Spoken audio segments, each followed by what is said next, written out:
Okay, kalau boleh dengar, minta tolong respon dekat dalam chat box tu.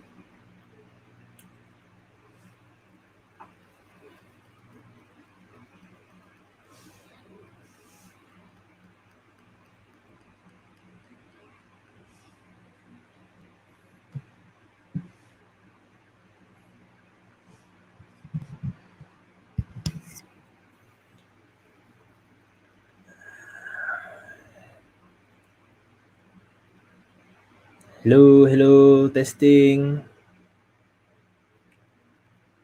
Okay, kalau boleh dengar, minta tolong respon dekat chat box. Nak tahu audio okey ke tak. So, kalau tak okey, saya akan setting balik audio ni.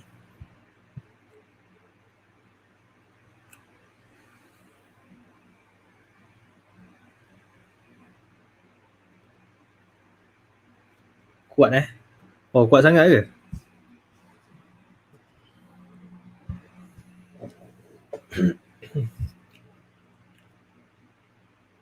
Alright.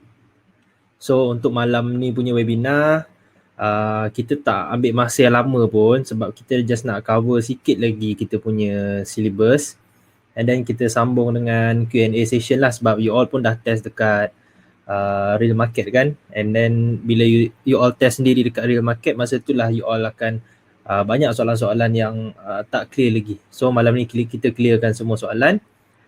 So maybe webinar kita ambil masa dalam sejam je malam ni. Okay, sebab kita nak cover bab momentum sahaja. And then sedikit pasal candlestick. Alright. Okay. So boleh nampak tak whiteboard yang dekat screen ni?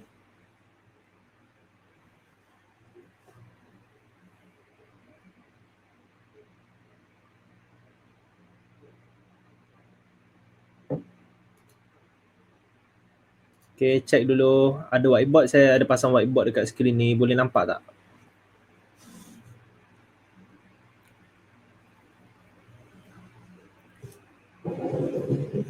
Okay, nampak Alright.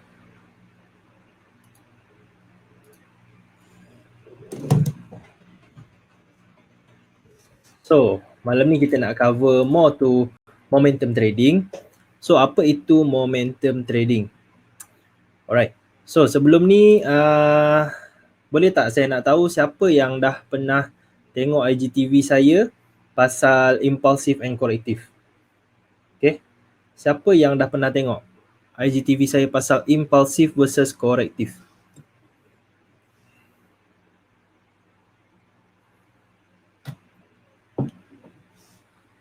Okay, sebab nak tahu siapa yang dah pernah, siapa yang belum pernah lagi. Okay, pernah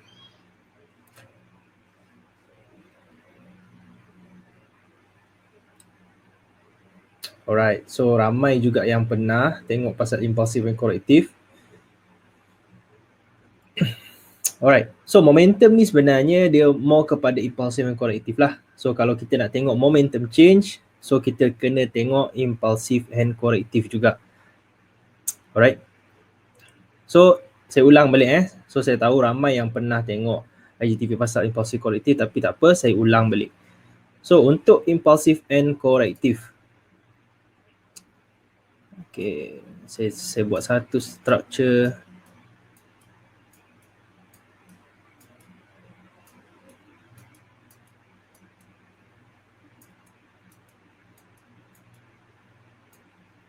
Alright. Okay, dalam sesuatu pergerakan, okay, movement yang mengikut arah trend, which is yang ini, yang ini, yang ini dan yang ini, kita panggil impulsive movement. Okay, yang tu kita panggil impulsive movement.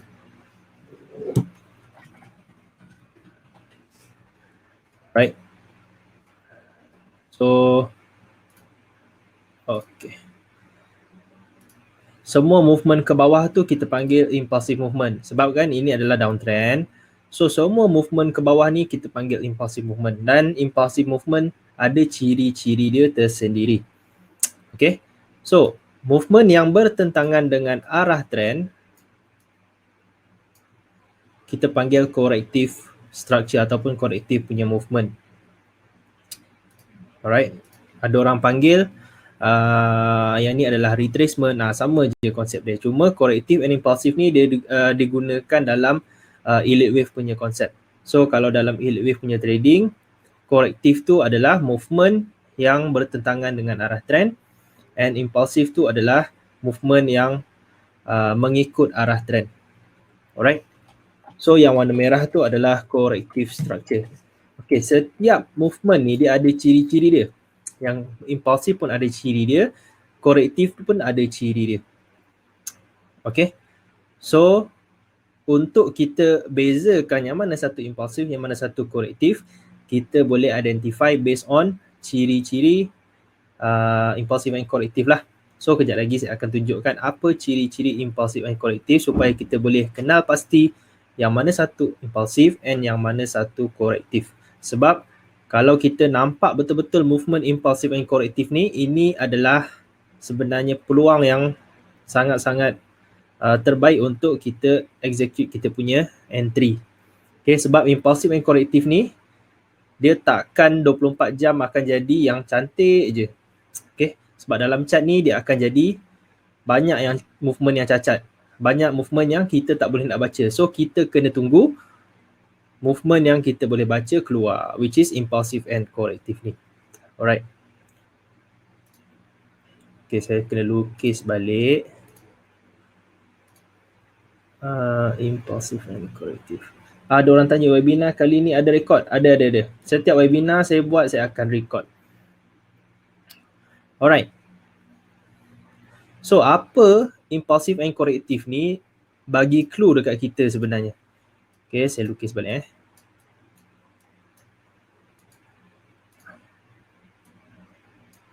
Okay.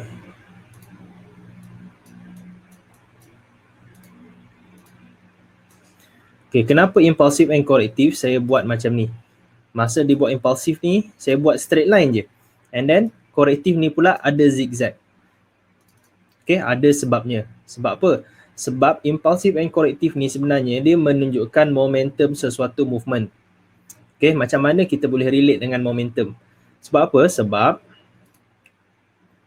okay, bila dia buat impulsive movement, okay, yang ke bawah bila dia buat impulsive movement, okay, dia akan buat strong candle movement ataupun big candle dia akan keluar dekat impulsive movement ni. Kesemua impulsive movement, dia akan keluarkan candle yang besar-besar. Okay, dia akan keluarkan candle yang sangat-sangat strong.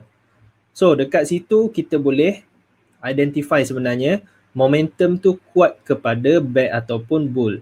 Okay, jadi kalau dalam case ni, kita boleh nampak bear momentum lebih kuat daripada bull punya momentum. Okay, sebab apa? Sebab semasa dia buat corrective structure, okay, candle dia akan jadi kecil-kecil and then dia punya movement tak konsisten. Sebab tu saya buat zigzag macam ni. Itu apa tandanya? Maksudnya, masa dia buat corrective movement akan banyak berlakunya retracement ataupun okay, small higher high and higher lows. Okay, small trend lah akan berlaku semasa dia buat corrective movement. Tapi masa dia buat impulsive movement, kita akan nampak sebatang sahaja ke bawah. Okay, so nak tengok trend pun susah sebab dia movement dia sebatang-sebatang. Dia tak ada higher high, higher low apa semua. Alright. So, based on ciri-ciri dia, saya akan list down.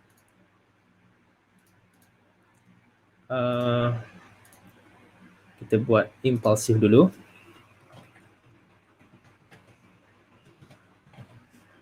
Dekat sini korektif.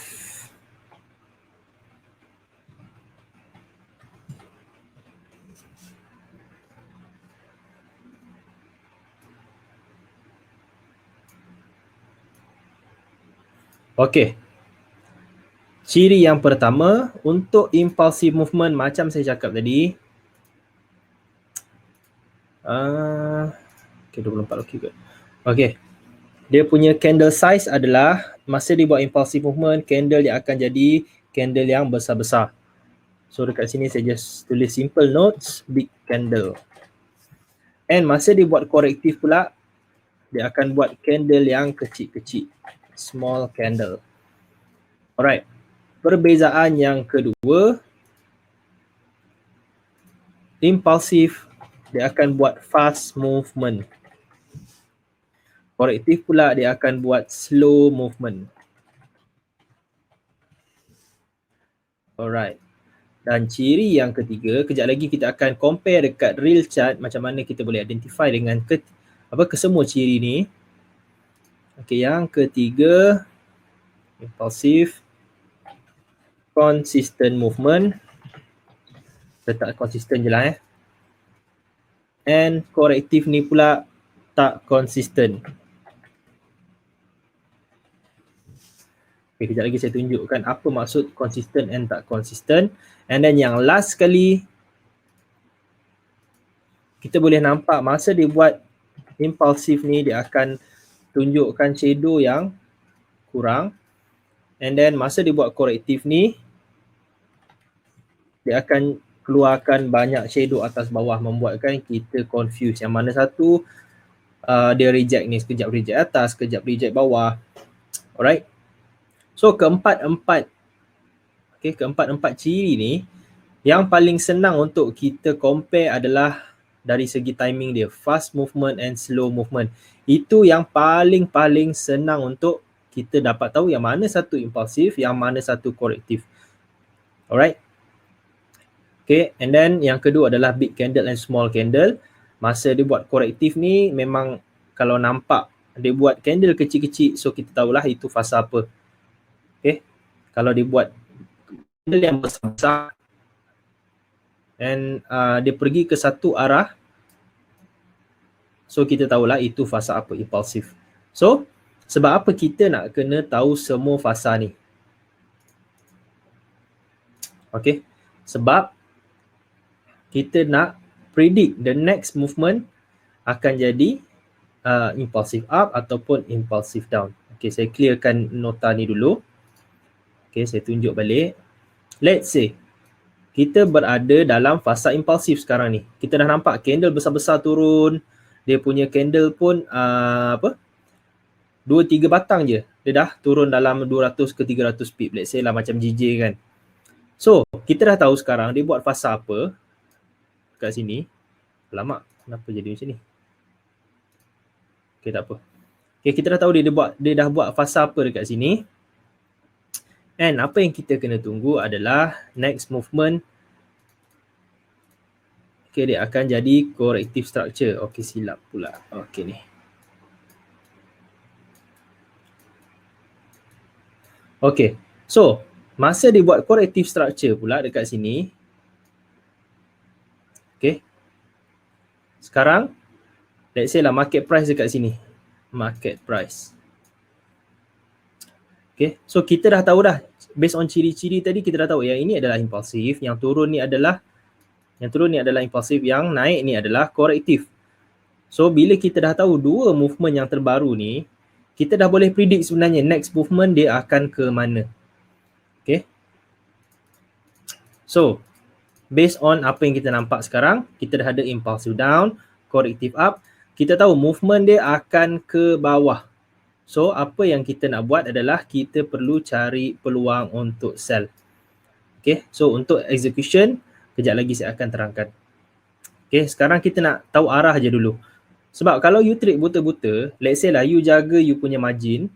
Okay, you jagalah you punya margin. You trade buta-buta, you tahu dah yang ini movement ni adalah corrective structure. You sell je, sell. Okay, you punya stop loss dekat atas ni. Let's say lah you buka lot pun kecil je. Memang you jaga margin habis. Okay, walaupun you entry berdasarkan structure sahaja, you still boleh make money based on impulsive and corrective ni. Sebab movement impulsive and corrective, kalau dia ada tunjuk dalam kita punya real chart, okay, kalau ada movement yang clear yang kita nampak, kita boleh entry sebab dia punya win rate sangat-sangat tinggi untuk impulsive and corrective ni. Sebab dia pun bukannya berlaku selalu sangat, dia kadang-kadang je ada jadi. So kejap lagi saya akan tunjuk dekat dalam real chart. Alright, so sekarang kita nak pergi dekat chart. Okay, sekarang apa USD JPY. Okay, sekarang saya nak tunjukkan GBP JPY. Okay, ini adalah time frame H4. Tak best lah, saya buka H1 lah Okay, ini adalah time frame H1 untuk GJ. Okay.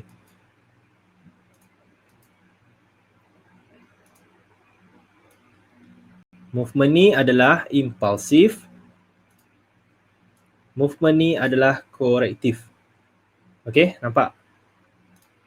Macam saya cakap, dia tak akan buat dia tak akan buat impulsif and korektif setiap masa.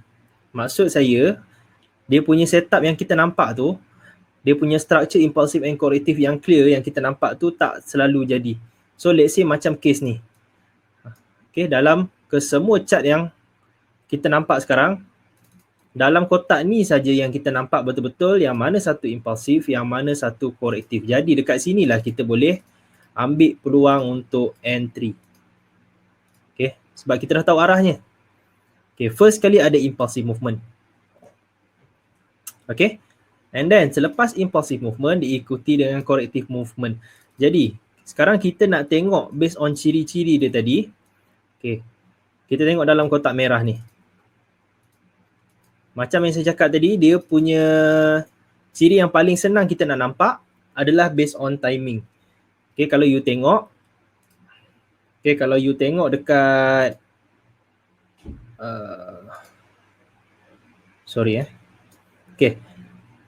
daripada sini, alamak saya kena tukar color lah. Daripada bawah ni sampai ke atas ni, kita tengok berapa candle yang dia buat.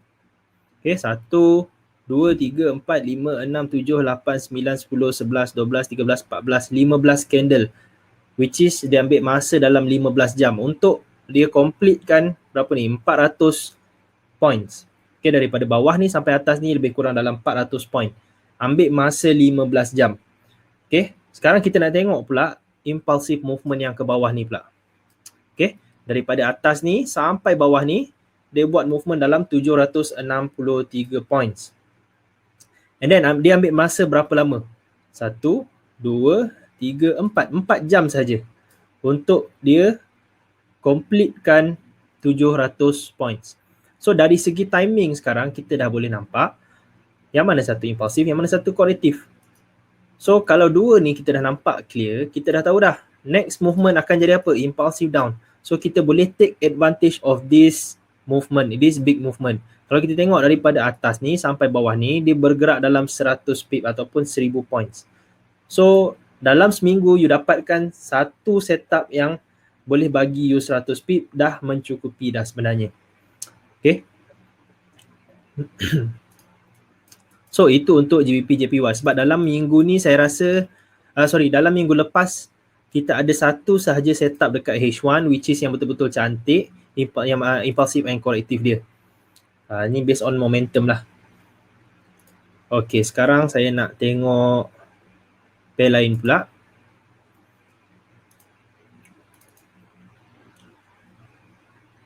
Alright. Ni adalah Euro USD H1.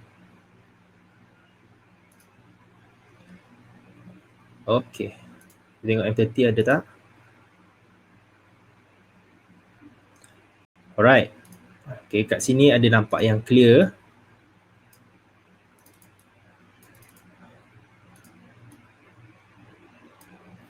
Dalam kotak yang panjang ni, obviously ini adalah impulsive movement. Sebab apa? You tengok candle dia. Size candle dia. Besar-besar. And then, kalau you tengok dekat dalam kotak corrective structure ni, tak ada pun satu candle yang boleh kalahkan, saya ulang balik, tak ada satu candle bull pun yang boleh kalahkan size candle bearish yang paling besar dekat dalam impulsive movement ni, which is yang dekat sini. Ini adalah bearish candle yang paling besar.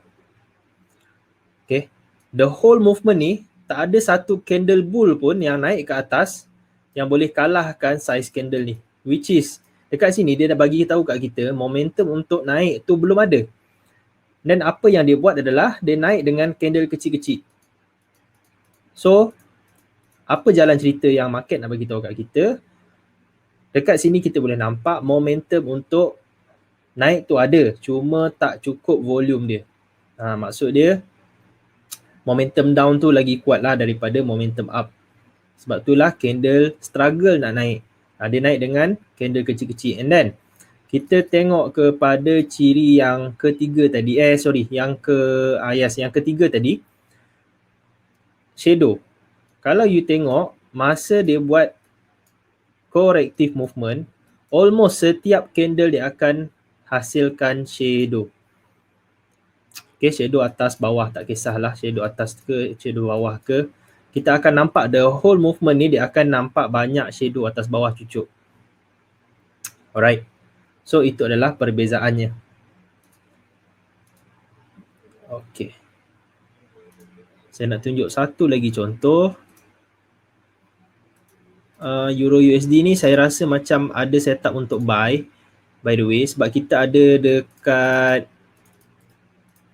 H4 punya structure dekat sini. Kita ada key level H4. And then dekat M15 pun dia dah break. Okay, dia dah ada breakout based on momentum dekat sini. Which is kita boleh buy dekat sini, kita dah tertinggal dalam 5 pip je. Stop loss kita dalam 30 pips, 340 points lah. So target kita untuk Euro USD kalau you nak buy, you boleh ambil dekat atas ni lah. Lebih kurang dalam 500 points. Okay, the next key level. Alright, so ada halang-halang kan kita buat analisis ni.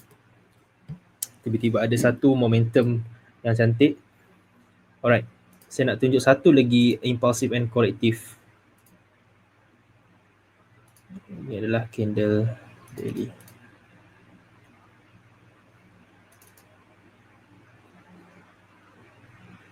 Okay, ini adalah USD Japanese Yen.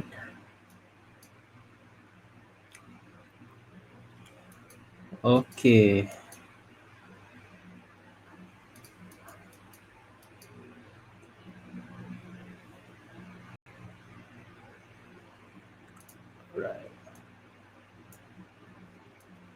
Okay, tempat yang saya bulatkan tu, kita boleh nampak. Yang ini adalah impulsif. Okay, yang ini adalah korektif. Yang ini adalah korektif.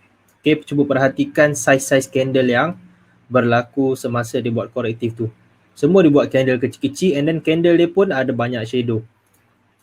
Okay, so impulsif and korektif ni sebenarnya adalah untuk kita senang untuk kita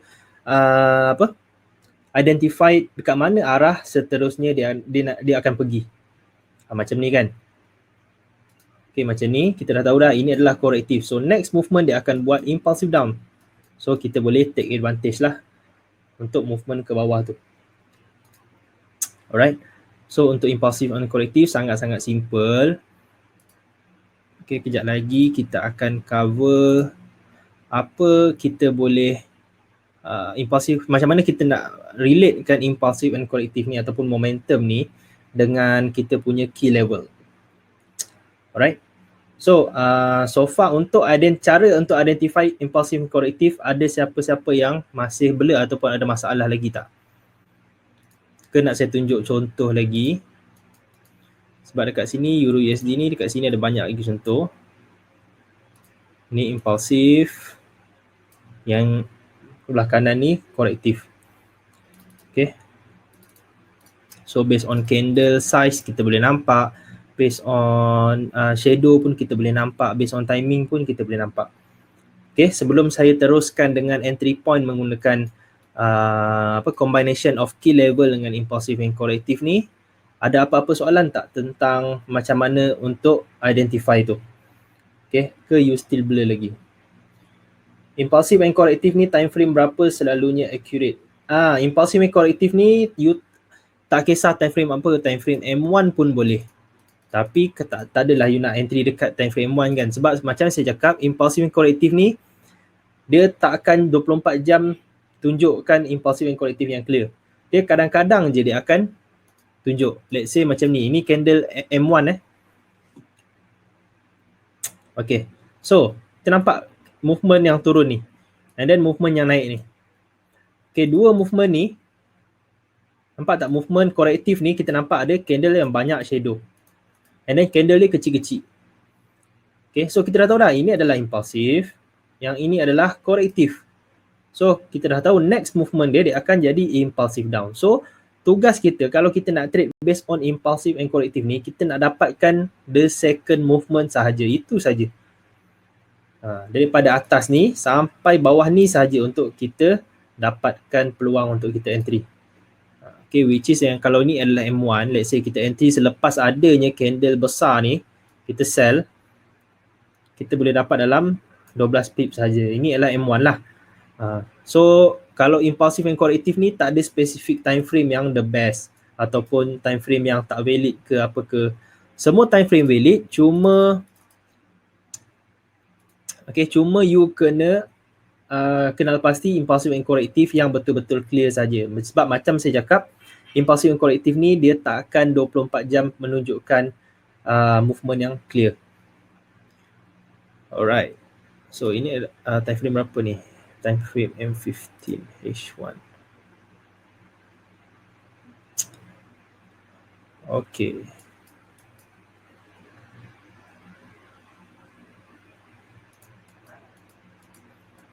Okay, macam keseluruhan chart ni, dekat sini saja kita boleh nampak impulsive and corrective yang clear. Okay. Dekat sini kita dah lost. Kita tak tahu yang mana satu dia nak, mana satu impulsif, yang mana satu korektif. Jadi bila kita dah tak tahu yang mana satu impulsif, yang mana satu korektif, kita tak boleh gunakan momentum punya strategi dekat sini. Apa yang kita boleh buat dekat sini adalah trade based on trade based on key level sahaja.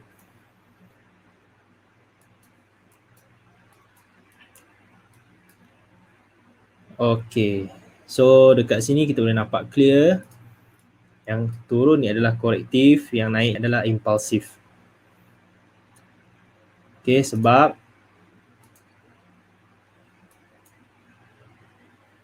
kalau you tengok candle ni besar ni, okay, candle besar ni, keseluruhan movement ni tak ada satu candle pun yang boleh beat size candle ni. Maksud saya tak ada satu candle bear pun yang boleh beat size candle ni. So keseluruhan movement ni adalah corrective structure. So tugas kita adalah kita nak continue cari peluang untuk buy supaya kita boleh dapat next impulsive movement up. Alright. So sebelum saya pergi ke entry point, ada apa-apa masalah tak untuk kenal pasti impulsive and corrective? Okay, boleh tanya soalan dulu sebelum saya masuk kepada entry point.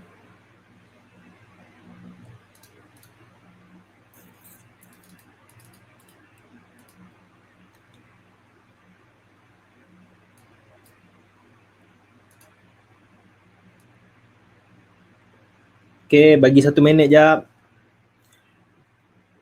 Ada soalan ke tak?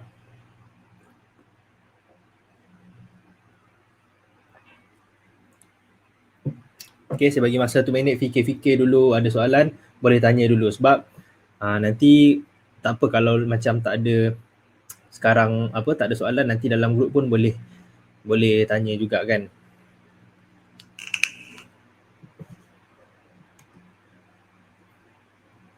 Alright, jelas Okay, boleh kita masuk entry point tak? Cara kita nak entry based on impulsive and corrective, based on momentum, menggunakan key level. Okay, kalau boleh.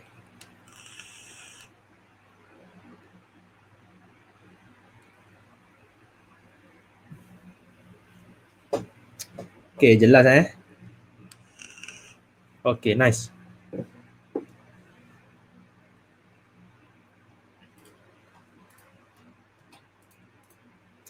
Alright. So sekarang saya nak masuk entry point. Okay, kita buat whiteboard dulu. Okay, so sekejap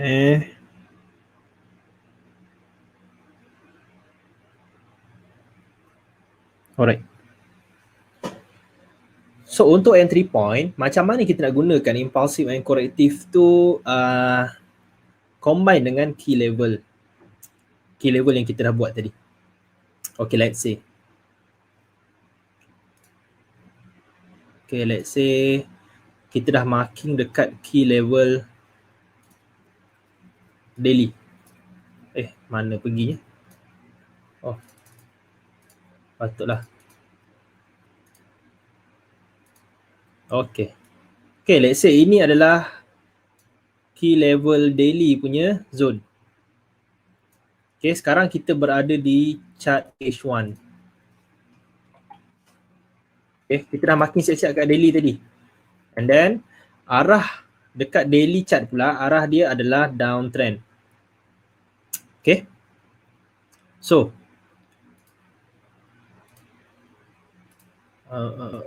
okay, dekat H1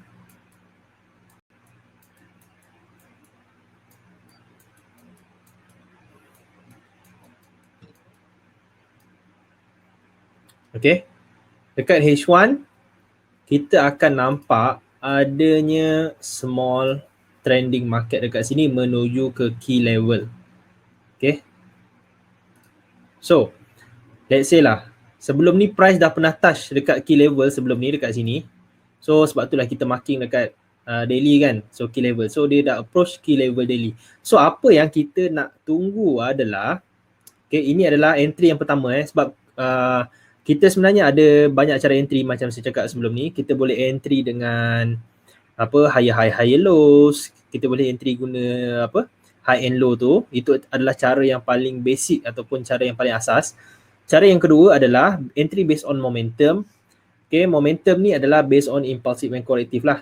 Jadi untuk impulsive and corrective ni, okay, kita tahu dia punya cycle, selepas ada impulsive, mesti ada corrective.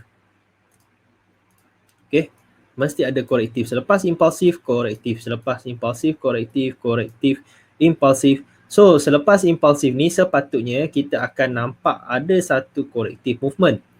Okay, tetapi let's say lah sampai je dekat key level, apa yang terjadi?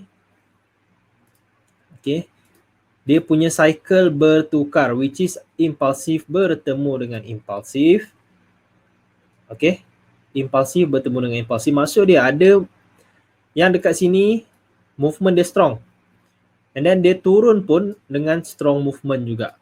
Dia berbalas, dia punya momentum tu lebih kurang sama.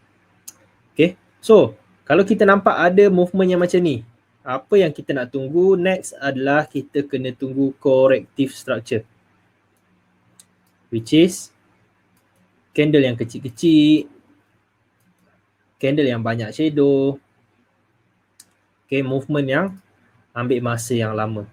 So once kita dah nampak cycle ni berubah, which is impulsive bertemu dengan impulsive diikuti dengan corrective structure yang dekat sini, so kita boleh expect yang market akan meneruskan perjalanan dia ke bawah. Okay, so dekat sinilah kita akan execute kita punya entry. Ini adalah based on H1, based on key level daily tadi. So apa yang kita nak buat untuk kita execute kita punya entry adalah kita kena buat channel line dekat corrective structure. So once ada breakout di bawah kawasan ataupun di luar kawasan corrective structure ni, breakout and close maksud dia ada candle breakout and close ya, macam ni, breakout and close di bawah kawasan ataupun di luar kawasan corrective structure tu, kita boleh execute kita punya entry point sell.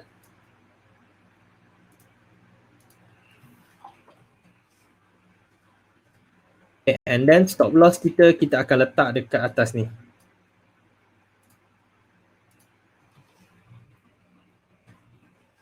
SK pula, stop loss.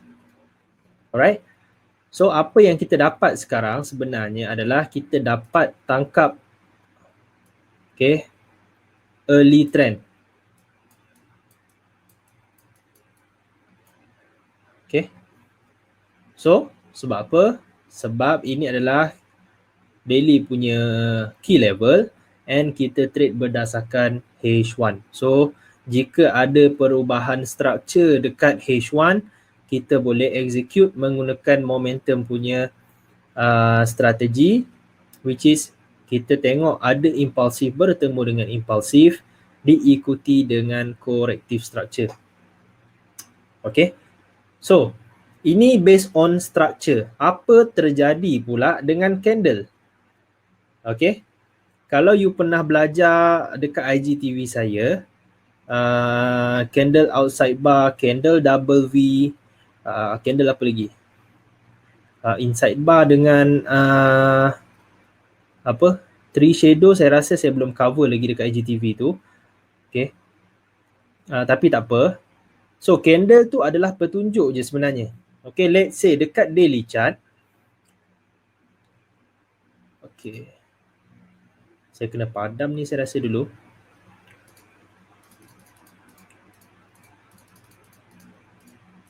Okay. Boleh lukis kat sini. Okay, bila ada impulsif bertemu dengan impulsif yang dekat sini. Okay. Apa yang terjadi dekat daily chart, dia boleh jadi candle outside bar.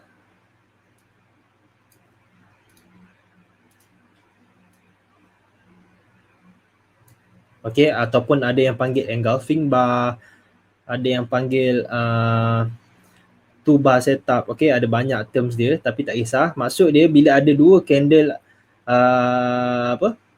dua combination candle ni, candle yang turun ni dia punya body ataupun dia punya body tu lebih besar lah daripada previous candle ni.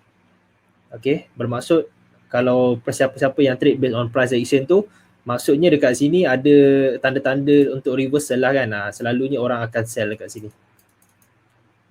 Okay. And then sebenarnya candle ni terjadi bila structure ni terjadi. Okay. Jadi bila kita faham structure impulsive and corrective ni, kita tak perlu pun ingat apa jenis-jenis candle yang ada, macam evening star, hanging man, hammer, outside bar, engulfing semua. Sebab sama je, apa-apa candle reversal yang terjadi dekat time frame besar, dekat time frame yang kecil mesti ada perubahan structure. Perubahan structure ada satu jenis je. Okay, macam ni. Sama ada double top, let's say lah double top, head and shoulder. Okay, perubahan structure ada satu jenis saja, which is perubahan trend lah. Perubahan trend macam ni. Bila ada perubahan trend macam ni, mesti ada reversal candle dekat time frame besar. Alright. So, macam candle yang saya ajar dalam IGTV tu, double V, outside bar, apa lagi, inside bar, 3 shadow, 5 shadow, itu semua adalah petunjuk supaya untuk kita check dekat lower time frame ada tak perubahan trend ataupun perubahan structure yang berlaku. So kalau ada perubahan structure, kita akan entry based on perubahan structure ni. Okay, kalau yang macam case ni adalah impulsif bertemu dengan impulsif diikuti dengan korektif. Jadi kita akan entry sell based on breakout of the corrective structure. Okay. And then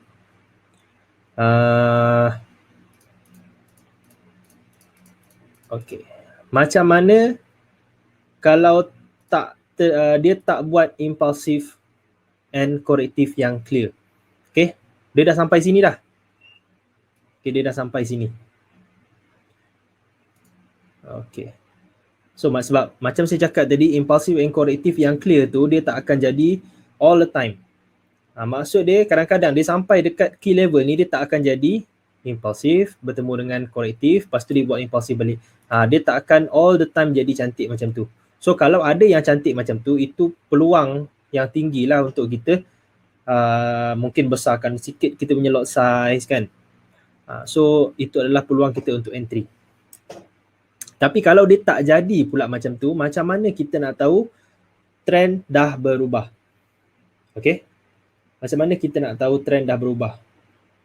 Okay, saya rasa sebelum saya masuk kepada next strategi untuk entry, saya nak tunjukkan contoh entry based on impulsive and corrective ni tadi. Saya nak tunjukkan dekat chart dulu. Alright. So kita tengok apa GJ. Alright. Okay. Macam entry tadi Wow, GJ pun ada potensi untuk turun lagi sekali ni.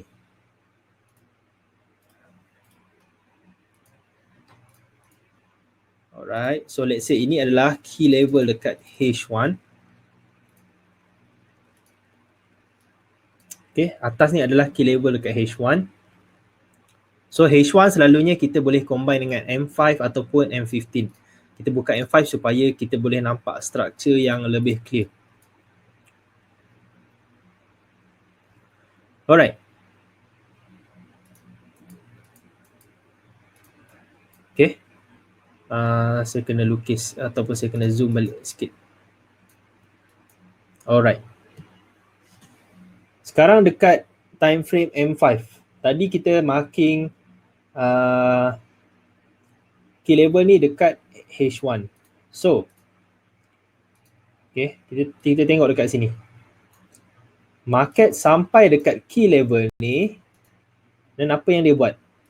Impulsive and corrective. Okay, ini adalah impulsive and corrective yang clear. Sebab apa saya cakap ini adalah yang clear? Kita tengok candle besar ni. Ini menunjukkan impulsive yang sangat-sangat clear. Impulsive movement yang sangat-sangat clear.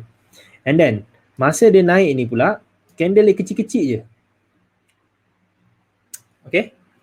Dia buat candle kecil-kecil je naik. So, ini adalah corrective structure.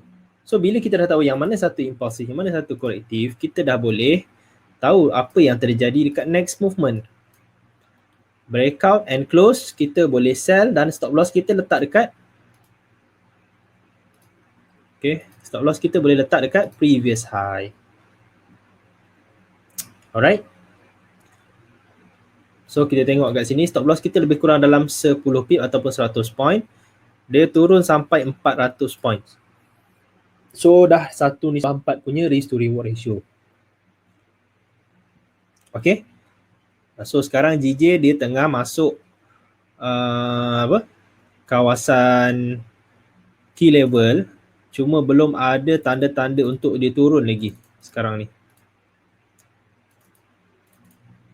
Okay.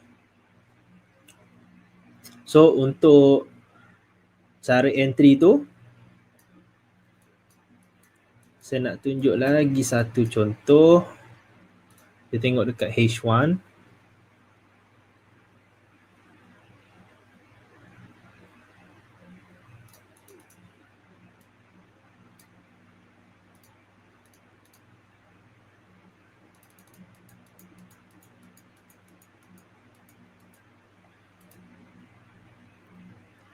Okay.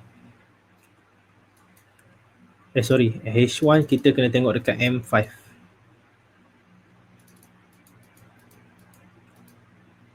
Alright.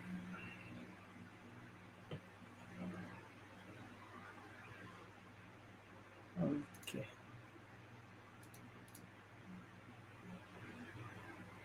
Alright, dekat sini sebenarnya ada satu impulsive movement yang strong. Sebab apa? Ni kalau kita tengok ni, movement dia sangat-sangat strong. And then compare dengan movement yang turun ni, candle dia kecil-kecil je. Kecil. Okay. And then diikuti pula satu movement yang strong dekat sini. Saya zoom in sikit.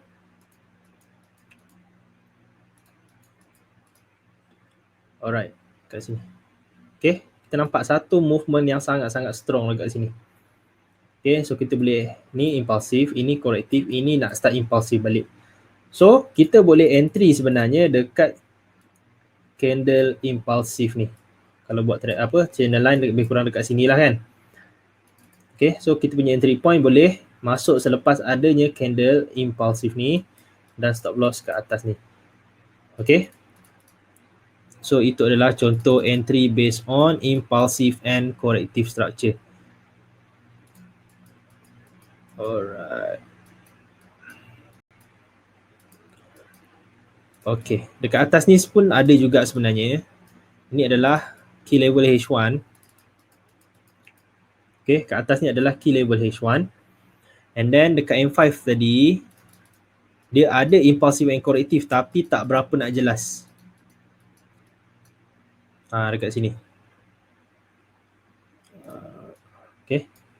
Dekat sini sebenarnya ada impulsive and corrective tapi tak berapa nak jelas. Okay. Okay, dia turun dengan strong movement. And then dekat sini ada movement yang tak konsisten dekat sini. Dia buat bentuk zigzag. Okay. So, apa yang kita boleh buat? Trend line. Okay, breakout trend line kita boleh sell. Cuma movement ni tak berapa nak jelas lah. So, mungkin siapa yang tak faham lagi pasal impulsive and corrective tu, dia akan jadi pening sikit lah dekat sini. Okay, tapi tak apa. Itu cara yang based on momentum. Kita ada banyak lagi cara macam mana kita nak entry dekat sini. Okay, siapa yang faham chart pattern pun dah boleh masuk dekat sini dah. Okay, kita tengok kat sini. Ini adalah head and shoulder. So, siapa yang faham chart pattern sebenarnya dah boleh apply dah entry point dekat sini. So, ada banyak cara kita boleh entry based on momentum, based on chart pattern, based on high, low. Kalau based on high and low tadi pun, ini high, low, dua high yang menurun. And then dekat sini saya rasa ada dua low yang dekat sini dah ada dua low yang menurun. Okay. Kat sini kita dah boleh execute position sell, which is breakout dekat bawah ni kita dah boleh execute position sell. Alright. Okay.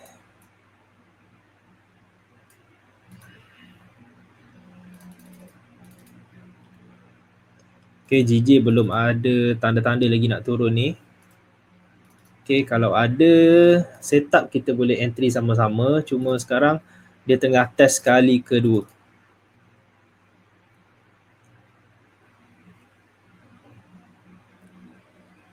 Okay, kalau dia buat test ni kali kedua, which is dia naik atas ni. Okay. Sebab sebenarnya kenapa kat sini ada wick yang panjang ni, sebenarnya ramai dah start sell kat sini dah. Okay, macam saya cakap yang stop hunt tu, bila market turun ke bawah, dia orang akan layer lagi sell. So stop loss dia orang kat mana? Stop loss dia orang kat atas ni. So sekarang dia tengah nak hunt stop loss tu. So kita tengok sama ada dia naik terus ataupun dia kena stop loss siapa yang sell kat sini atau and then dia terus turun ke bawah. Okay, kalau breakout dekat bawah ni, then kita boleh sell balik. GG. Okay, tapi selalunya macam tu lah. Dia hunt stop loss and then dia start turun ke bawah balik. Alright. So, saya nak teruskan kepada cara entry yang sekejap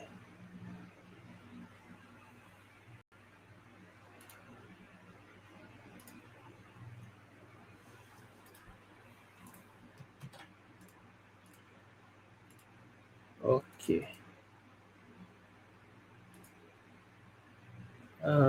Mana ni? Okay. Nampak gaya macam nak naik break je.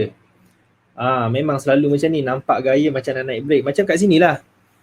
Macam dekat sini tadi. Nampak macam nak naik je break kan. Lala dia turun sini. So, selagi dia tak buat apa-apa signal ataupun apa-apa tanda-tanda untuk dia dia breakout ke apa semua, selagi tu kita hold je dulu kita punya decision. Dia boleh jadi dia break and close and then kita kena tunggulah next next opportunity. Tapi kalau dia reverse balik ke bawah, so itu adalah opportunity kita untuk sell lagi. Sebab macam saya cakap, dia boleh jadi dia nak trap sell stop loss dekat atas ni. Dia nak cucuk dulu stop loss ni, lepas tu dia turun balik. Boleh jadi macam tu. Siapa yang breakout trader pula, dia ramai letak buy stop kat sini. Okay, so bahaya untuk kita buy sekarang. So sekarang kita just fokus untuk cari peluang untuk sell saja dulu. So kalau adanya reversal punya signal ke bawah, dan baru kita boleh sell. Tapi kalau dia break ke atas ni, okay, so kita still kena tunggu lagi. So tak boleh nak buy terus. Sebab price is too expensive. Kita nak buy di kawasan key level of support, bukan key level of resistance. Alright. Kejap Okay, so saya nak tunjuk untuk Euro USD tadi, dia dah naik balik dah.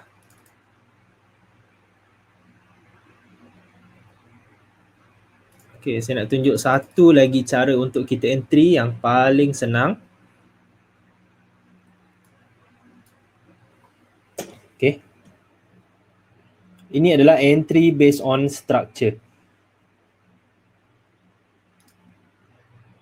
Okay, saya nak lukis balik key level tadi.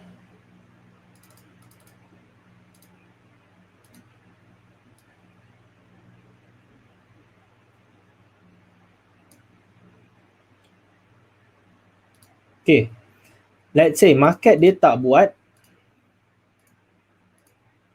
impulsive and corrective yang clear. Let's say dia buat macam ni semua impulsive. Kita tak nampak pun impulsive and corrective yang clear. So, apa yang kita boleh buat dekat sini? Okay, so sekarang kita tak nampak yang mana satu impulsif, yang mana satu korektif. So kita tak tahu sama ada kita nak sell terus ke atas ni, kita kena tunggu dia buat impulsif and korektif juga ke. Okay, so let's say dia jadi macam ni. Okay, kita tunggulah dulu. Dekat sini kadang-kadang dekat market ni dia tak buat impulsif and korektif. Okay, tapi once dia sampai dekat situ, dia dah start buat impulsive and corrective. So kita still boleh entry lagi based on impulsive corrective. Tapi kalau market buat macam ni, apa yang kita nak buat adalah kita tak boleh baca yang mana satu impulsive and corrective tu. Apa yang kita buat adalah kita tengok dia punya key level yang kecil.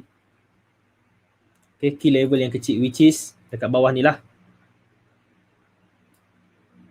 Okay, kita kena tengok dia punya key level yang kecil, which is yang kat bawah ni. Okay, saya kena tukar color lah.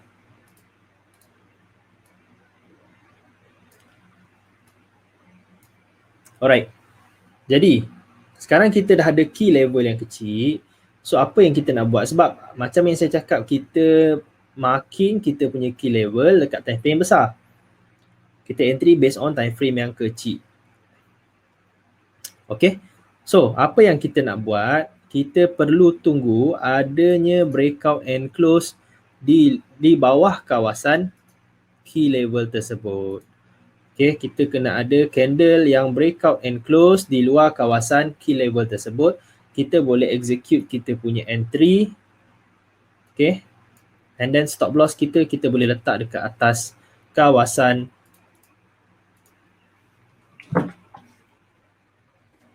atas kawasan key level daily tadi ataupun key level yang besar tadi.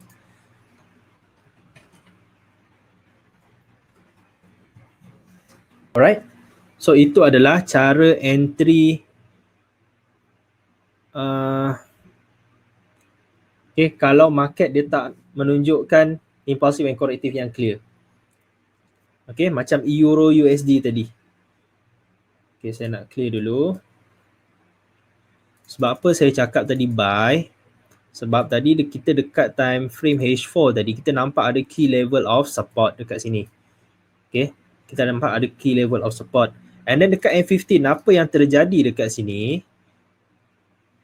Okay, market dia buat low, high, lower low, lower high. lower low.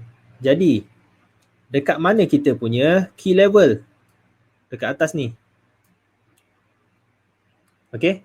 So sekarang apa yang saya nampak, dia dah break and close di luar kawasan key level dekat sini, candle ni. Sebab tu tadi okay, saya cakap Euro USD boleh start buy sekarang. Okay. Untuk short term lah. Sebab ini adalah time frame M15 and kita punya target pun tak banyak sampai dekat key level H4 dekat atas ni. So which is kita boleh target dalam 600 points ataupun 60 pips. Okay.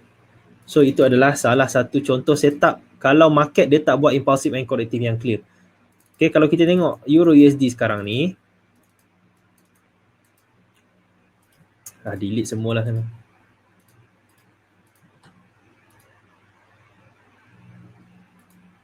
Okay, kalau kita tengok movement sekarang, tak ada impulsive and corrective yang clear pun. Semua dia macam impulsif sahaja.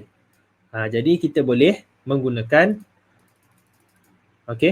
key level. So ada breakout daripada key level tu, breakout and close di luar kawasan key level, kita buat execute position buy. Stop loss kita dekat bawah ni. TP kita tengok dekat next key level. So itu adalah cara yang paling simple sebenarnya untuk trade key level. Okay, kita tengok key level yang besar and then kita trade based on key level yang kecil di time frame yang lebih kecil. Okay, jadi itu yang lebih mudah lah sebenarnya. So sebenarnya kita ada banyak cara untuk kita entry. Kalau dia buat impulsive and corrective yang clear, dan kita boleh gunakan impulsive and corrective based on momentum tadi. Kalau dia buat impulsif je macam ni, kita boleh gunakan key level punya entry. Alright. So macam yang saya cakap tadi, macam mana kita nak entry based on candlestick. Okay. Kita tak perlu hafal apa nama semua candlestick tu pun sebenarnya, sebab once dah ada, let's say kat sini kita dah ada key level breakout. Okay, dekat kawasan ni, kat atas ni kat atas ni ada key level breakout. Dekat time frame besar mesti ada candlestick reversal signal yang terjadi. Kalau kita tengok dekat time frame H1 ataupun H1. Okay, saya padam sekejap ni. Okay. Sekarang kita tengok key level pula hilang. Okay. H1. Kita tengok kat sini. Dua candle ni, ini kita panggil outside bar candle. Okay. Sebab apa outside bar candle? Kalau dekat IGTV saya ada terangkan dengan lebih detail. Yang tu boleh tengok dekat IGTV lah. Sebab macam yang saya cakap, apa-apa candle pun yang terjadi dekat time frame yang besar, dekat time frame yang lebih kecil mesti ada confirmation di mana ada perubahan structure. Jadi perubahan structure dekat time frame M15 ni kita boleh nampak clear. Dia dah break and close di atas key level. Okay, dekat atas ni. Alright, so macam tu lah sebenarnya cara untuk kita confirmkan sama ada candlestick reversal signal di time frame yang lebih besar ni, which is ada outside bar ni ataupun ada yang panggil engulfing bar, tak kisahlah apa nama dia. Janji kita confirmkan dengan time frame kecil ada perubahan structure yang berlaku. Dan kita boleh masuk kita punya entry point. Okay, so far boleh faham tak? Cara, kedua cara ni. Entry based on impulsive and corrective and entry based on key level punya breakout. Okay, ada soalan tak?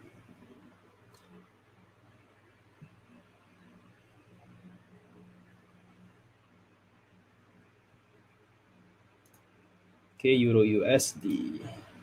Wow, GBP USD dekat sini ada setup sebenarnya, saya tak perasan. Okay, kat sini kan ada key level H1. So kalau you trade dekat, kalau you marking key level dekat H1, you boleh buka di time frame M15 ataupun M5. You tengok perubahan structure yang berlaku dekat sini. So kita tengok dekat M5 ataupun M15. Okay, kita tak nampak impulsive and corrective yang clear dekat sini. So apa yang kita boleh buat, kita boleh entry based on key level. Okay, sekarang dia, okay, ini adalah key level kita. And then dia turun balik kat sini. Okay, dia naik. Dia turun balik, kita ada key level yang baru, which is dekat sini. Okay, so sekarang price dah breakout and close di luar kawasan key level. So dekat sinilah kita execute position buy kita. Stop loss kita bawah ni. So lebih kurang dalam 400 points punya stop loss. So TP kita boleh target dekat next key level dekat atas ni. Okay, so lebih kurang dalam 850 points. So dekat situ kita dah dapat 1:2 risk to reward ratio. GUH1 tu impulsive. Yes, dia punya ciri pun memang nampak macam impulsive up. Okay, so kalau entry based on key level tadi, siapa yang marking key level H1, nampaklah tadi kan, ada rejection dekat bawah ni, and then ada berlakunya perubahan structure di bawah ni. Ada breakout key level yang kecil, and then target dekat atas ni lah. Okay, tapi dia still boleh retest juga. Kot-kot ada lagi satu peluang untuk you buy kan. Okay, tapi kalau you tengok trend dekat H4 and H1, sebenarnya kita still fokus untuk sell. Cuma kalau kita nak sell dekat H4 ni, kita nak sell dekat atas ni. Okay, so sekarang untuk H4 belum ada peluang untuk sell lah. Maybe dia nak bagi peluang untuk kita sell dekat atas ni di time frame H4. Alright, so untuk cara entry yang kita dah cover malam ni, ada apa-apa masalah tak? Ataupun ada apa-apa soalan tak sebelum kita masuk kepada Q&A session? Kalau entry based on key level breakout, kat mana stop loss yang bersesuaian? Dekat dia punya previous high ataupun previous low. Dekat bawah ni lah. Dekat bawah ni kita punya stop loss. So kalau let's say kita punya entry tadi dekat M15 kan, kita entry based on kat sini tadi. Okay, breakout ni. So kita boleh letak stop loss betul-betul dekat previous low dia. Okay, ini adalah low high. So kita entry dekat previous low yang V tu. Sorry, kita punya stop loss letak kat bawah tu. Okay, ada lagi soalan?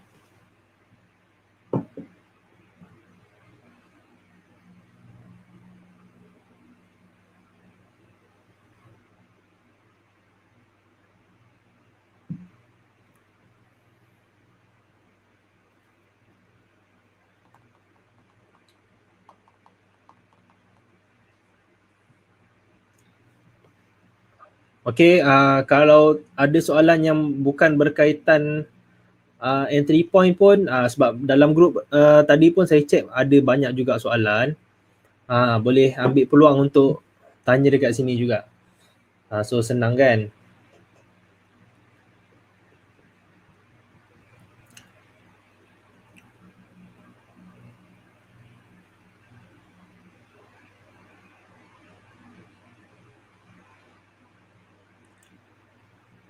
Marking key level dekat H4 daily dekat chart. Boleh tak tunjukkan lagi marking key level dekat H4 daily dekat chart? Okay, boleh. Farid nak apa? Nak pair apa tu? Cuba bagi pair sikit.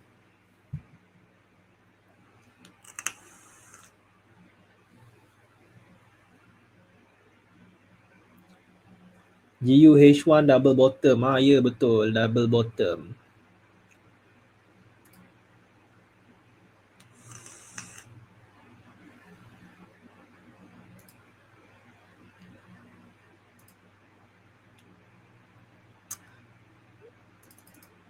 Okay, Farid nak pair apa tu?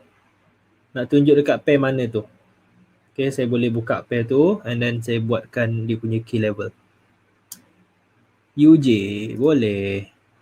Okay, dia nak time frame H4 dengan daily H4 ataupun daily tu.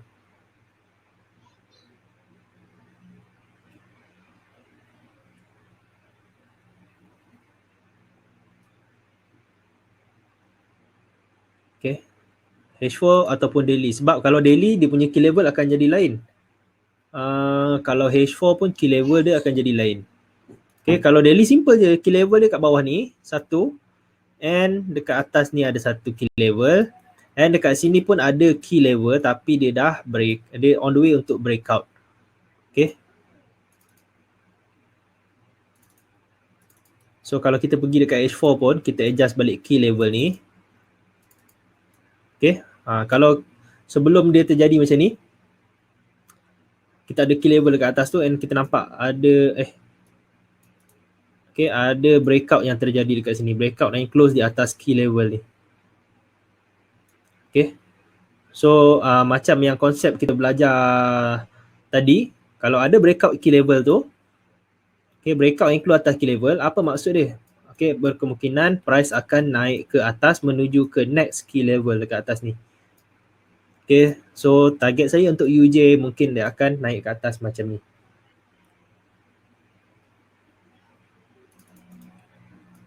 Alright.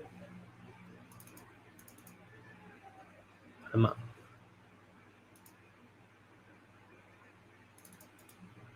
Okay. So kita tengok dekat H1 apa jadi. Alright, dekat H1 kita ada key level juga dekat sini. Tengok dekat M5 ada tak setup. Oh, belum ada lagi setup dekat M5. Belum ada setup buy lagi dekat M5. Okay, sebab key level dia terlalu jauh dekat M5 dekat atas ni. Jadi kalau kita nak ambil based on breakout key level pun, kalau dia breakout yang keluar atas ni pun dia tak relevan dah. Kalau dia breakout yang keluar atas ni kan, dia punya trade pun dah tak relevan sebab kalau kita nak masuk pun stop loss terlalu besar. Jadi kita kena tunggu lagi satu rejection lah. Mungkin dia akan turun dulu kat sini, baru dia teruskan perjalanan naik ke atas.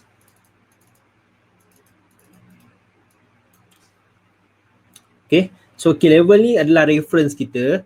Apa yang kita nak tengok dekat key level tu adalah price reaction. Okay, price reaction. Apa price react dekat key level tu? Sama ada dia buat impulsive and corrective, ataupun dia buat key level breakout, ataupun dia buat chart pattern. Chart pattern apa yang you tahu? Macam tu. Okay, key level tu adalah kita punya petunjuk sahaja. So kita akan perhatikan apa price reaction yang berlaku di kawasan key level tersebut.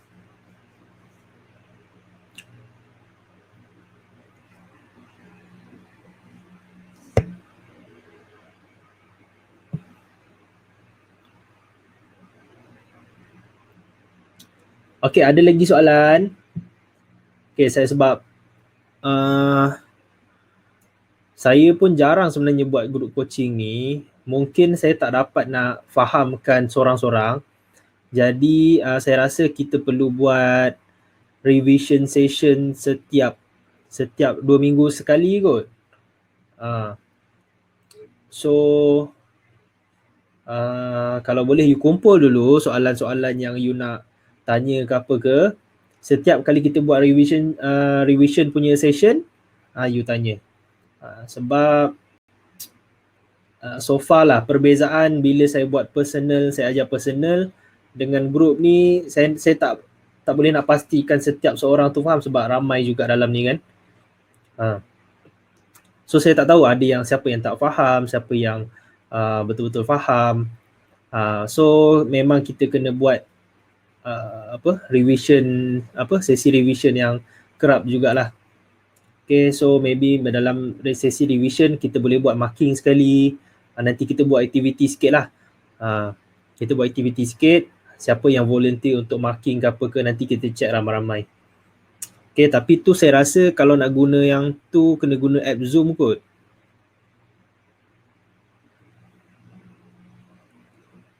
Okay, best ada revision. Sebab so far memang saya nampak memang perlukan revision juga ni. Saya ada soalan basic tapi selalu confuse. Kita kalau nak sell kena tunggu kat resistance je ke and buy kat support? Ke boleh juga tunggu setup sell kat previous support? Okey, saya cuba fahamkan soalannya. Okey. Kita nak sell, okey, let's say lah nak sell kena tunggu kat resistance je ke? Okey, maksud dia kat sini mana perginya? Okey, dekat sini. Let's say lah kita ada key level of resistance dekat sini.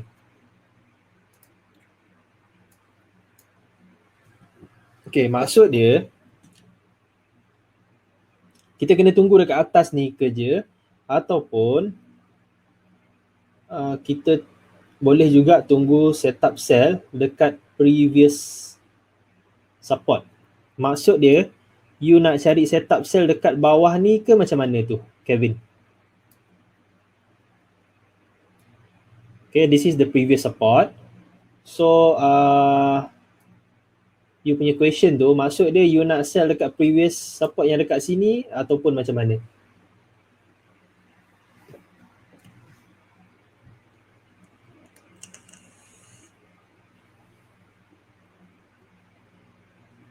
Sekejap nak lukis, boleh. Ada soalan tadi, boleh tuan share cara nak compounding table account 100 USD supaya boleh grow? Ada. Saya memang ada buat table untuk compounding 100 USD. Nanti saya send dekat dalam group WhatsApp tu. So far sebab hari tu kita dah belajar pasal risk to reward ratio. So you boleh follow je lah sebab untuk table compounding tu itu ambil masa dalam setahun setengah macam tu kot. Untuk you grow kan daripada 100 USD jadi 50 ke 100,000 USD macam tu lah. Sini tak boleh hantar gambar ya. Saya pun tak sure lah dekat sini boleh hantar gambar ke tak. Sebab kalau saya pun sendiri saya boleh hantar gambar. Cuma tak tahulah attendees tak boleh hantar gambar ke tak. Saya send kat WhatsApp lah gambar 4Z soalan. Boleh.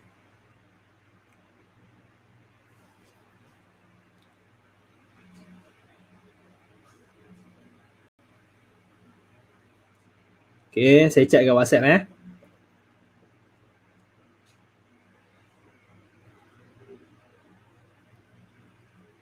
BZ, candle momentum macam mana?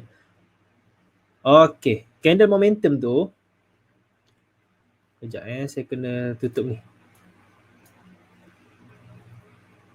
Macam saya ceritakan tadi, alamak. Okay, saya tunjuk dia. Let's say ada key level saya ingat pula key level ni. Alright. So,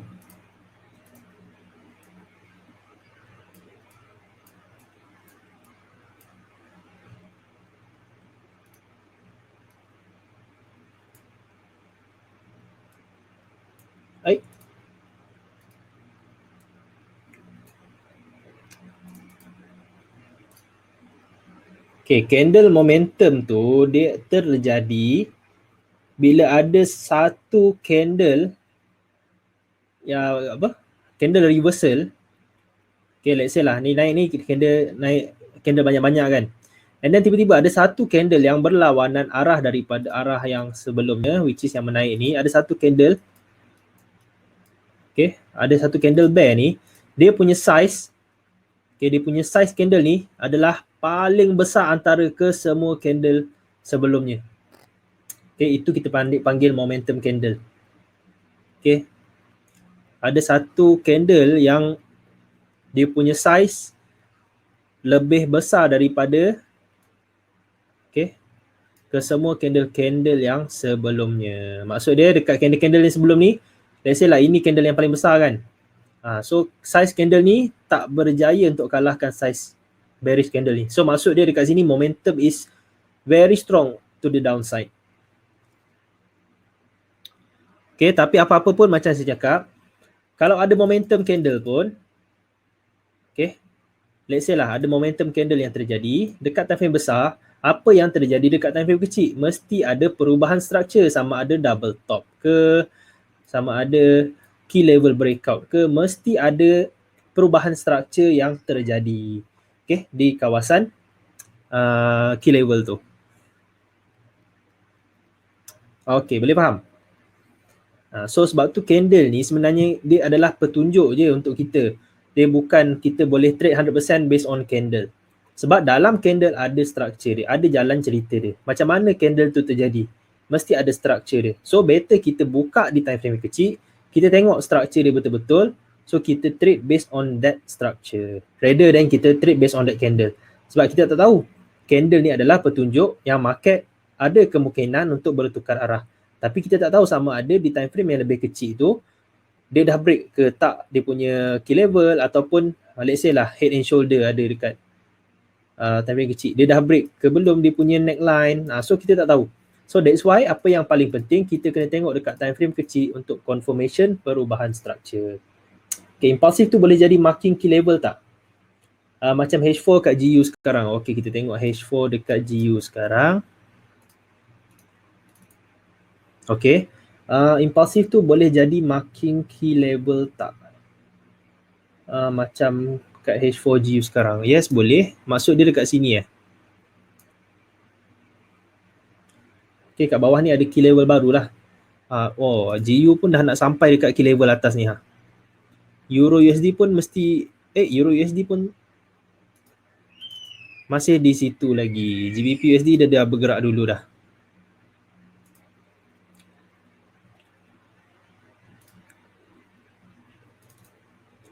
Okay, kalau key level breakout, key level nak kena tunggu pullback untuk entry ke tak perlu tunggu pullback untuk entry, you boleh start masuk.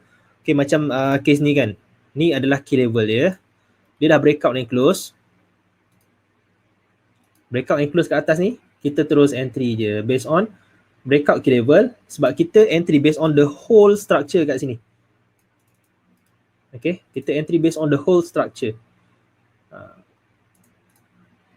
Maksud dia the whole perubahan structure ni kita nak masuk.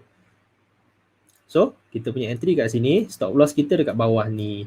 So, kalau nak tunggu dia reject balik dekat key level pun tak ada masalah, tapi kalau terlepas tu sebab boleh jadi terlepas sebab kadang-kadang price break key level sebab key level ni adalah level yang strong. So, price break key level dia terus pergi ke atas. So, sebab tu saya suka once dia breakout and close di luar kawasan key level, saya terus masuk position. Okay, gold kat time frame H1 dah masuk kawasan key level untuk sell kan. Okay, kita tengok gold di time frame H1. Okay, so gold di time frame H1 masuk dia key level dekat H1 ataupun entry dekat H1, key level dekat daily. Kalau key level dekat H1, dekat bawah ni tadi ada key level. Okay, kat sini ada key level yang agak cantik juga, dia dah reject. Nampak tak? Dia tak berjaya nak close kat sini. Okay, and then next key level is atas ni lah. So kalau you tengok juga sebenarnya, tengok movement ni and then tengok movement ni.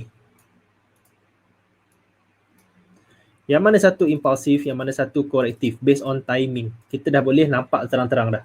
Yang naik ni adalah impulsif, yang turun ni adalah korektif. So, kalau dia dah tunjukkan movement yang terang-terang macam ni, so itu adalah advantage bagi kita lah. Kita nak fokus untuk buy.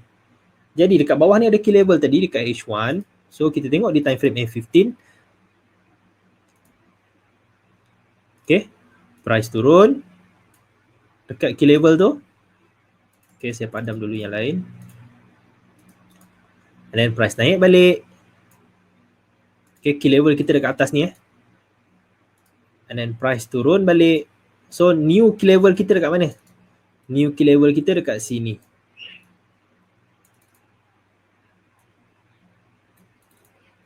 Okay, and then price naik, dia breakout and close di atas kawasan key level.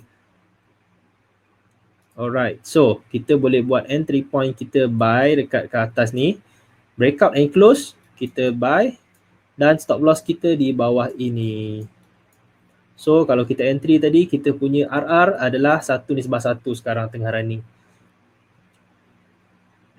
Okay. So untuk H1. Okay, untuk goal sekarang, maksud dia tengah nak sampai key level dekat H1 lah. So soalan Syahir tadi, goal kat time final masuk kawasan key level untuk sell. Yes, dia dah masuk, dia nak on the way masuk dekat key level, tapi kita tak boleh nak sell terus. Apa yang kita nak tunggu kat sini? Sama ada perubahan structure, let's say lah ada terjadi impulsive down, corrective up di time frame yang lebih kecil, kita boleh masuk. Ataupun terjadinya perubahan structure, let's say lah double top ke, head and shoulder ke terjadi kat atas ni dekat time frame kecil, dan kita boleh masuk. Selagi tak ada benda-benda tu, selagi itulah kita tak boleh masuk sell.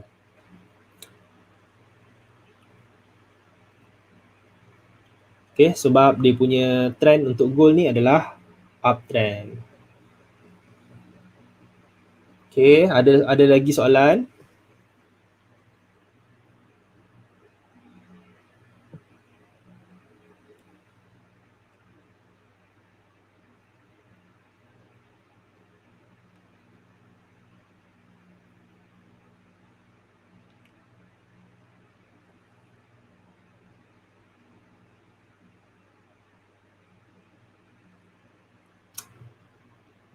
Okay, kalau ada soalan, minta tolong bagi soalan. Okay, nanti takut you tak clear. Kalau tak clear, bagi tahu je tak clear, jangan malu.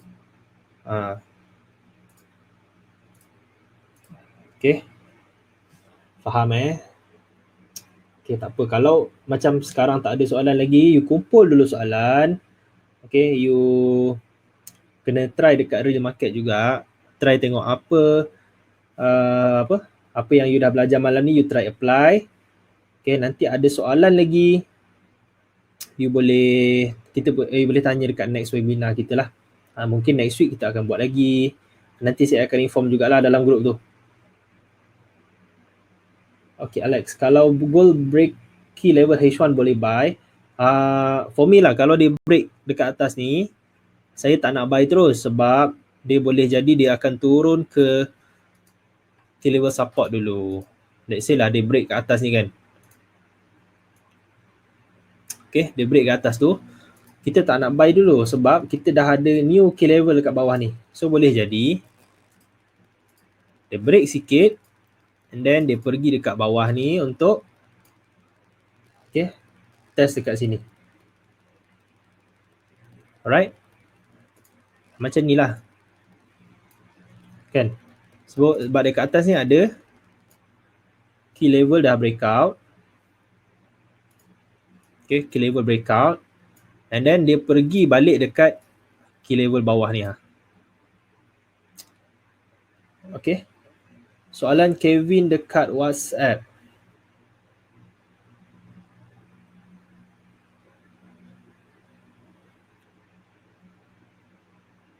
Oh, okay.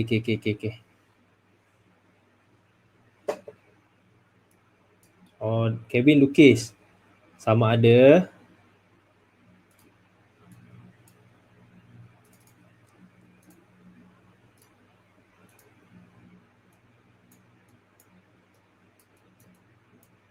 okay. Dia tanya sama ada kita nak sell dekat sini je ke ataupun dekat sini kita nak ignore. Sekejap, dekat line bulatan merah ni kita nak ignore. Betul lah tu. Sebab kalau dekat, let's say lah selepas dia buat satu movement yang besar downtrend, okay, kita tak nak sell dulu. Kita nak sell masa dia buat discount price. Sebab apa kita nak sell dekat atas ni? Sebab kita nak tunggu discount price. Macam kita beli barang juga, kita tak nak beli dekat harga yang mahal. Kita nak beli dengan harga murah. So sebab itulah kita nak sell dekat atas ni. Okay, so macam kita sell dekat atas ni pun, kita bukan sell buta-buta. Kita sell based on confirmation. Let's say ini adalah time frame H1. So, tempat yang saya bulat ni, kita buka di time frame M5 ataupun M15. Mesti ada perubahan structure yang berlaku dekat atas ni. Okay, mungkin ada double top formation. Mungkin ada head and shoulder punya formation. Kita nak trade based on confirmation. Okay, melainkan you ada 1 juta USD and then you dah tengok trend downtrend, you nak sell 0.1 sen, no problem. Sebab you floating banyak mana pun account you tak akan loss banyak. Ada juga orang punya style macam tu. Saya pernah jumpa orang Indon punya trade macam tu, tapi dia still make money. Dia punya account ada 1 juta USD. Okay, dalam setiap trend tu, setiap kali dia naik, dia sell. Tapi lot kecil je. Account 1 juta dolar, tapi lot dia 0.1. So, bila market break dekat atas tu, dia cut loss semua, dia tunggu peluang untuk buy pula. Dia buy kat sini. So, itu cara dia. Tapi dia memang making money every month. Every single month dia make money. So, depends dengan cara masing-masing. Sebab kita punya capital, let's say lah, kita punya capital pun tak seberapa nak besar. So, sebab itulah kalau boleh kita nak precise kita punya entry, kita nak entry dekat penghujung corrective structure. Supaya kita punya floating tu tak besar. Macam tu. Alright? Boleh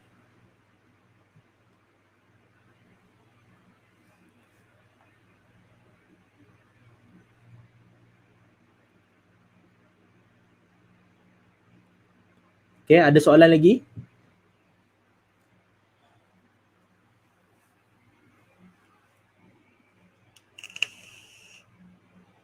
Steady Indon, main ML pun pelik. Itulah power pula Indon ni. ML power. So far lah, sebab sebelum ni saya pernah buka broker, saya pernah run broker sendiri. Tapi saya run white label punya broker je lah. Bukannya saya punya 100% owner broker. Saya buat like white label. And then saya ada klien daripada Indon, daripada Thailand pun ada, daripada Vietnam pun ada. So far, tapi Malaysia yang paling ramai lah. So far, kita tengok performance, trader-trader daripada Indon dengan Vietnam memang paling tinggi performance dia. Memang ramai trader-trader yang konsisten dekat Vietnam dengan Indon. Based on kita punya klien punya database lah. So kita pun boleh tengok lah cara trading style diorang macam mana. And then diorang punya capital pun besar-besar juga. Okay, so ada soalan lagi boleh tanya.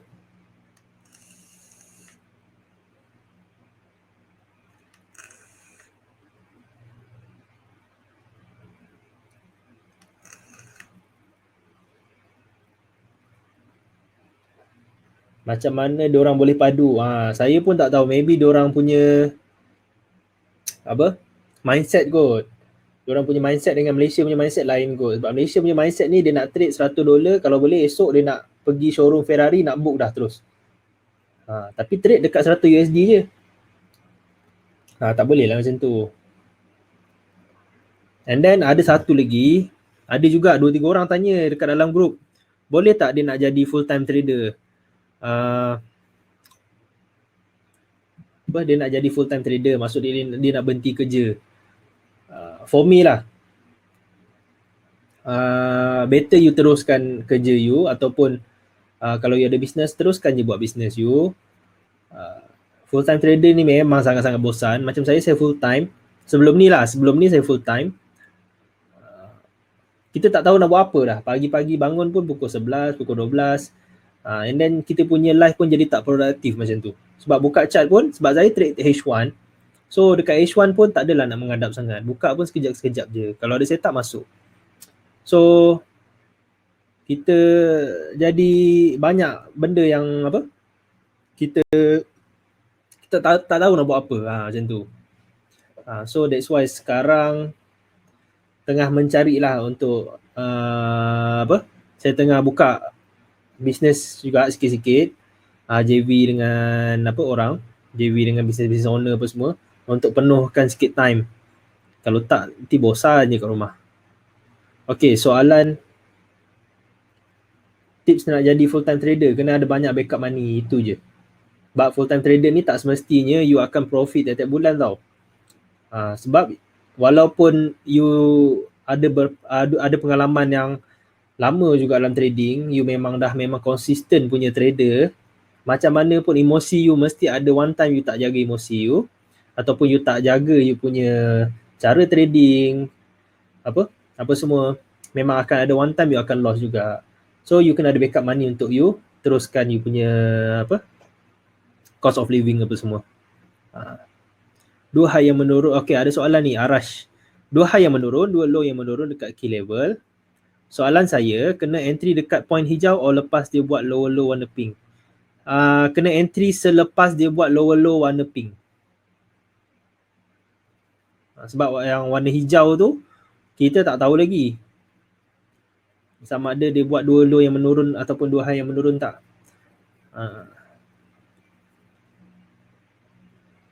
Okay, so entry pun kalau nak entry yang tu kena entry dekat yang warna pink tu. Breakout macam saya ajar tadi lah, breakout and close di kawasan di luar kawasan key level. Kena selalu marking je Farid. Masih tengah mantapkan key level, asyik salah je. Dia kena selalu marking. Try lah, you try buka time frame M5. Kalau ada masa kan, let's say lah ada satu hari you cuti ke apa kan, ataupun malam ke apa kan, you buka chart, you buka time frame M5, you pergi dekat semua pair. You buat lah, you pergi dekat MT4 you. Okay, you pergi dekat MT4, you buka lah semua pair. Macam ni lah. So, tugas you dekat time frame M5 lah, supaya you boleh nampak dia punya reaction lebih cepat.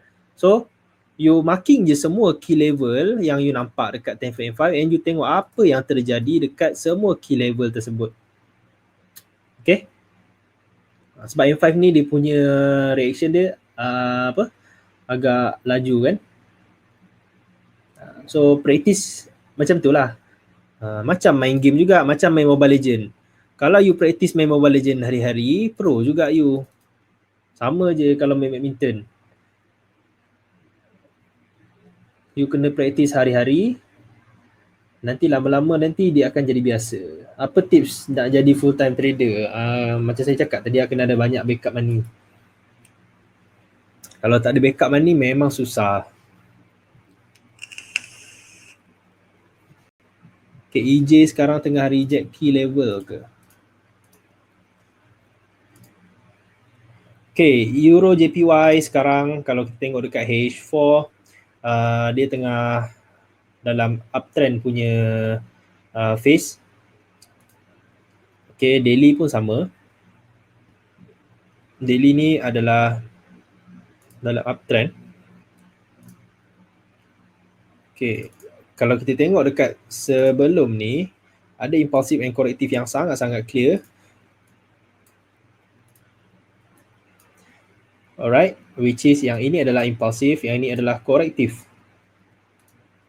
And then, ini adalah impulsive, sekarang dia tengah nak buat corrective structure. Okay, jadi next movement dia, mungkin dia akan bergerak dengan impulsive up. Itu adalah long term punya movement. Tetapi kalau you adalah intraday punya trader, apa yang saya nampak sekarang, H1 dia tengah buat small downtrend. Sebab apa? Sebab dia ada dua high yang menaik, dua low yang menaik. Dekat sini. Pak, dua high yang menaik, dua low yang menaik. So, ini adalah kita panggil small downtrend di dalam fasa corrective structure. So, kalau you nak sell, you tak boleh nak hold position you terlalu lama. Okay, sebab H4 dengan daily tadi up kan. So, apa yang you boleh buat? Okay, key level dekat daily chart. You marking key level dekat H1 tadi. Okay, key level H1 mulanya dekat atas ni, and then dekat sini kita ada nampak ada satu key level lagi. Key level baru yang terjadi.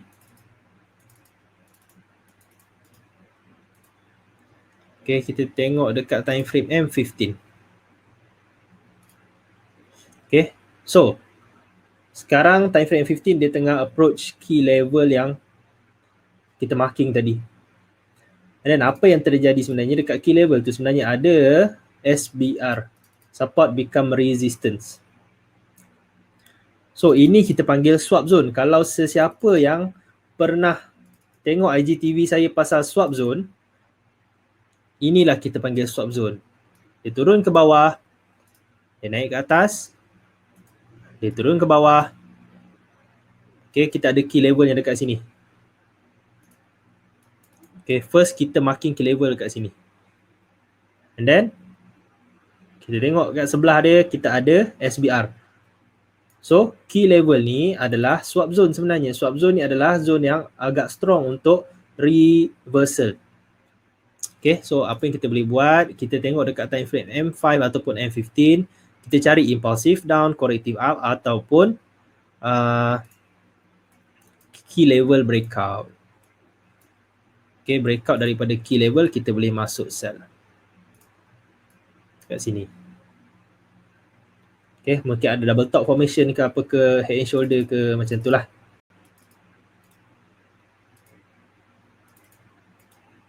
Alright. So macam kat atas ni ada double top formation.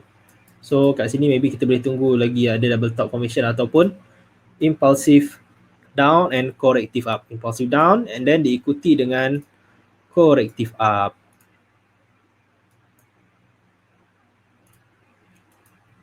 Okay, macam ni lah. Macam ni. Macam dalam ni contoh dia. Impulsive down and corrective up. Okay, BZ dah berapa lama trade? Saya trade daripada tahun 2013.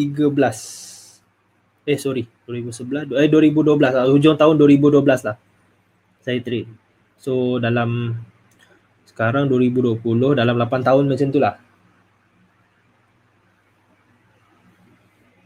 Tapi dulu tak full time lah kan.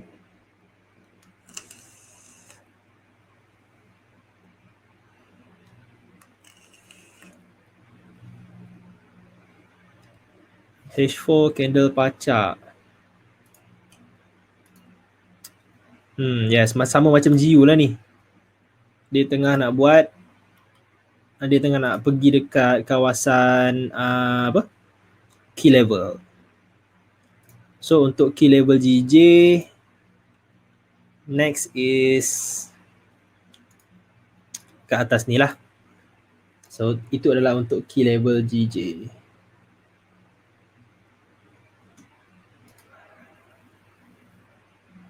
Okay. So GJ dengan GU lebih kurang je movement dia. Ni GJ, ni GU. Setup dia pun lebih kurang tadi. Dia punya buy pun, punya setup tadi pun lebih kurang.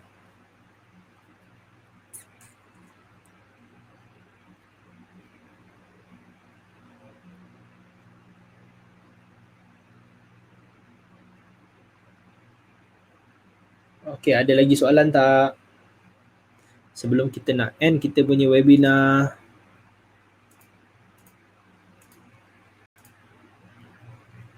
Wah, Euro JPY nampak. Dia buat rejection.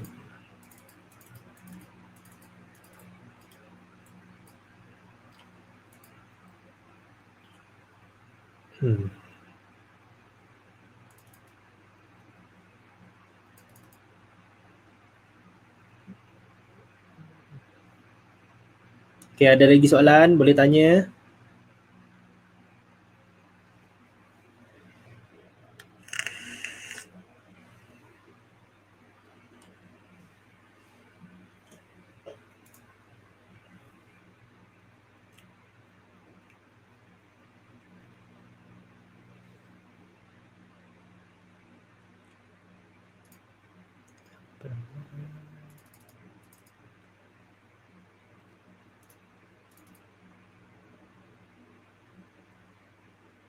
USD JPY.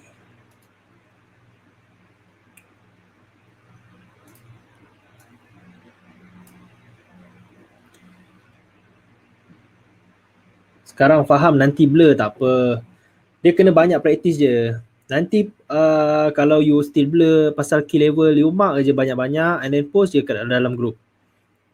At least kalau you post dekat dalam group, nanti you boleh tengok balik you punya you punya key level yang you dah marking tu kan. You tengoklah betul ke tak, apa yang terjadi dekat key level tu. Nanti boleh share lagi tak second rejection and key level tu? Boleh. Tak apa, nanti kita akan buat revision punya session every 2 weeks, setiap 2 minggu. So I bagi you all masa untuk kumpulkan semua soalan-soalan. Sebab dalam masa 2 minggu tu mesti ada banyak soalan yang terkumpul kan. So kita akan buat satu sesi khas untuk revision. So kita akan clearkan apa yang you all tak clear. Alright. Okay, boleh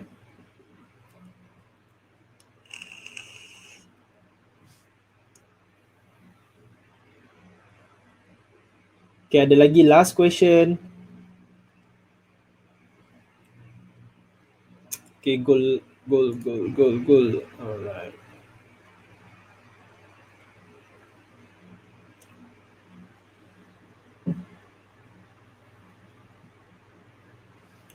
Okay, last question. Tak ada dah.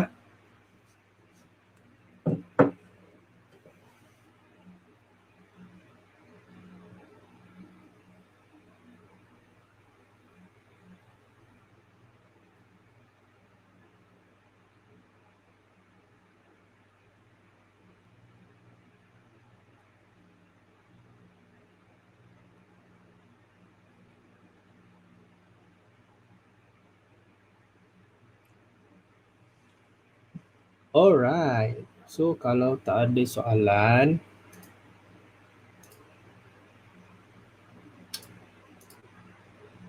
okay, saya rasa kita boleh end kita punya webinar malam ni. Okay, kita akan discuss lagi dekat dalam group bila kita nak buat revision punya session. Okay, sebab hari ni pun hari Selasa. So esok pun ada market open lagi.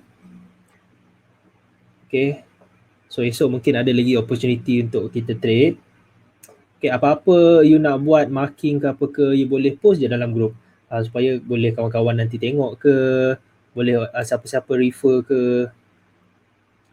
Alright, so nanti saya pun ada, kadang-kadang Irfan pun tolong saya juga checkkan you all punya post kalau saya tak ada masa kan. Alright, so kalau tak ada soalan, kita boleh end kita punya webinar malam ni and kita sambung dekat dalam grup WhatsApp. So kalau ada apa-apa yang tertinggal ke, ada soalan yang you lupa nak tanya ke, boleh tanya dekat dalam grup nantilah. Alright. Okay, so thank you kepada yang attend webinar malam ni. Kita jumpa di webinar akan datang.